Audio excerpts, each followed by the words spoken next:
Islama köftelerimi, pişenleri alıyorum.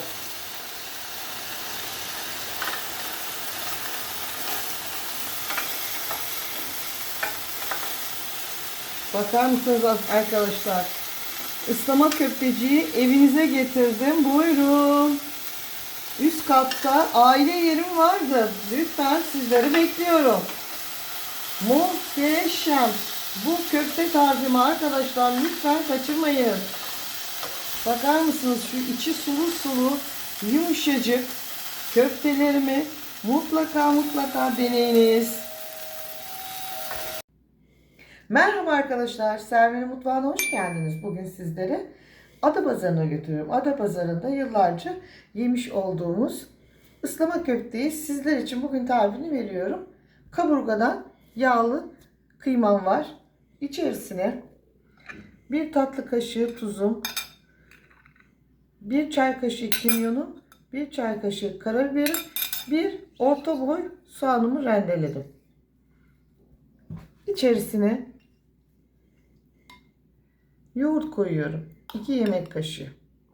Bazı yerlerde kaymak da koyuyorlar arkadaşlar. Bu şekilde. Şimdi 2 dilim ekşi maya ekmeğimi kenarlarını aldıktan sonra suda 1 saat beklettim. Bakın bu kısmı çok önemli. Çünkü suda bekleyince ekmeğin mayalanması başlıyor arkadaşlar. Güzelce şu şekilde suyunu sıkıyoruz. Ama 1 saat bekletirseniz köfteniz hem yumuşak oluyor hem de kabarık oluyor. Şöyle iyice suyunu sıktım bakınız. Şimdi malzemelerimi, etime güzelce kıymama yediriyorum.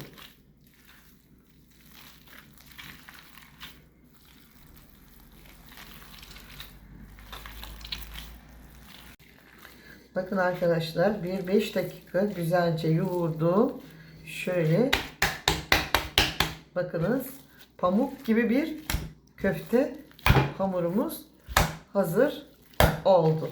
Şimdi arkadaşlar üzerini ben streç filmle örterek buzdolabında 1 saat dinlendiriyorum. Daha sonra şekil vereceğim. Bu püf noktası bu arkadaşlar. Mutlaka yoğurdun içinde bu köfte dinlenecek. Islama köftemizin olmazsa olmazı şöyle içi sık dokulu ekmeklerdir. Ben ekşi mayadan odun ateşinde pişmiş bu sağlıklı ekmeği aldım. Bakınız dokusu tamamen kapalı. Bir gecede dilimli şekilde dışarıda beklettim. Bakınız sesi gösteriyorum size. Kuruttum. Şimdi et suyunu hazırlıyorum. Şöyle derin dondurucuda kemik suyum vardı. Et suyu da olur.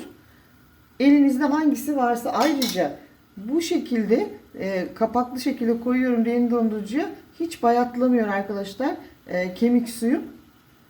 Kemik suyu çekimim de kış hazırlıkları bölümünde var. İzleyebilirsiniz.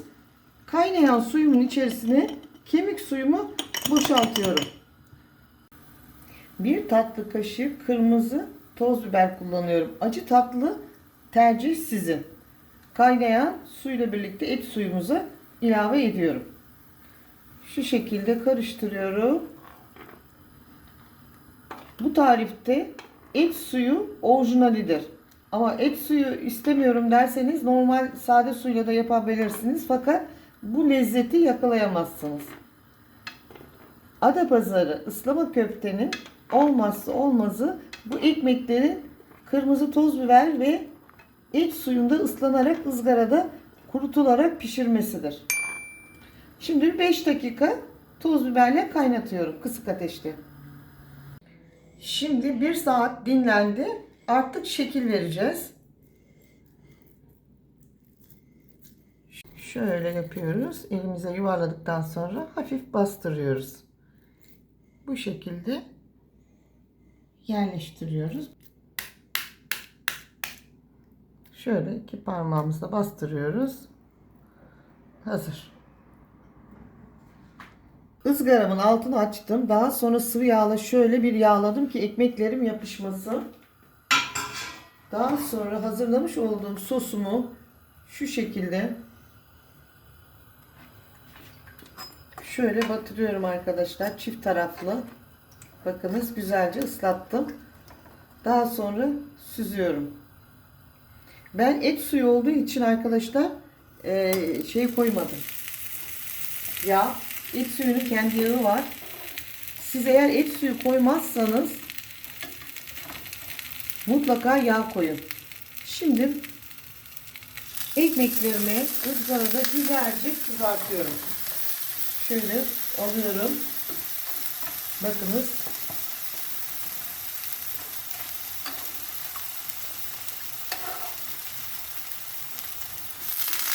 Çift taraflı ekmeklerimi kızartıyorum.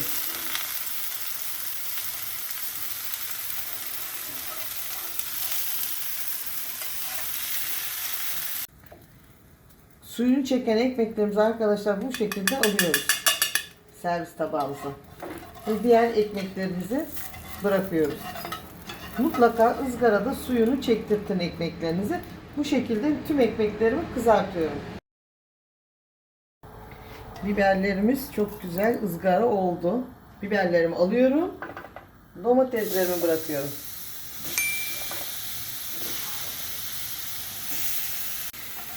Domateslerimi de alıyorum bu şekilde.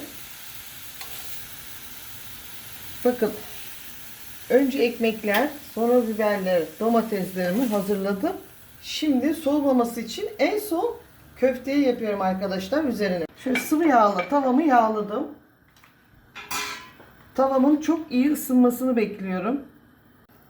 Hazırlamış olduğum köftelerimi bakınız kızgın tavama artık bırakıyorum.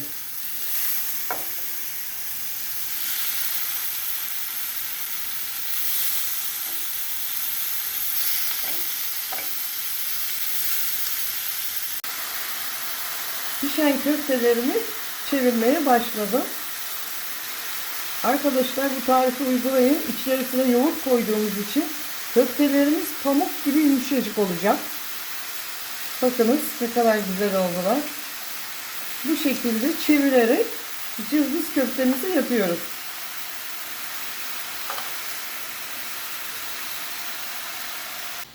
Servis tabağım hazır. Ekmeklerimi ızgarada pişirdim. Domatesimi, biberimi pişirdim. Şimdi sıra köftede. Arkadaşlar bu aşamada sürekli karıştırıyorsunuz. Pişenleri şu şekilde ıslama köftelerimi pişenleri alıyorum.